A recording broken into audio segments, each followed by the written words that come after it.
Mashina menga emas. Sizdan oldin klientga hozir boshiga 2000 bilan bermadim. O'zingizga bo'lmasa bu mashina kimga so'rayapsiz? Menmi? Ana turibdilar. Anamlarga so'rayapman. Bo'lmasa, bir chaqirinchi adingizlar? Xo'p bo'ladi, hozir. Assalomu alaykum aka. Alaykum assalom. Yaxshimisizlar? Charchab qolyapsiz, yaxshi keldingiz. O'g'lingizlar mashina ko'rsataman, otamlarga olib kelibdilar. Mana shu yetrabda ko'ringchi qani ma'qul keladi, yoqamikan. Ko'ryapman aka. Anaqa mashinani ko'rgan bo'lsangiz qalay? Sizga yoqdimi? Zo'r, yoqdi bolam. Sizga yoqqan bo'lsa xursandman. Endi o'g'lingiz sizni yomon mashinaga olib kelmanglar. Aka, bo'lmasa boshlang'ich $500 bilan mashina sizga o'tdi.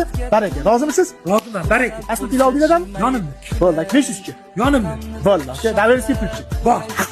Gapsiz bo'lsa, bo'ldi, hal qilamiz. Mayli bolam, rahmat. Yaxshiligiga haydang. Otangizlarni ehtiyot qiling. Sog' bo'linglar. Sen ahmoqmisan? Hozir 2000 bilan bermagan mashinani 500 bilan berib yubordingmi? Bu bolani nima deb kelganini eshitdingmi o'zi? Eshitdim. Otamga olib bermoqchiman dedi. O'zing bilasan, hozirgi kunda mashinalarim kerak bo'lsa, sanog'ini bilmayman.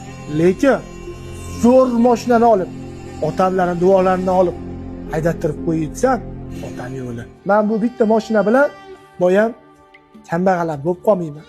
Negadir Alloh qalbimga soldi. Shu bolaga menga o'xshab armon bo'lib qolishini xohlamadim, jigar. O'rtoqlar, oranglarda menga o'xshab otanglar hayotligida otanglar xohlagan mashinani olib berish sizlarga ham armon bo'lib qolganlar. Bormi? Otanglar bo'lsa otanglari borda qadriga yetinglar. Otalarimizni g'animat ekan.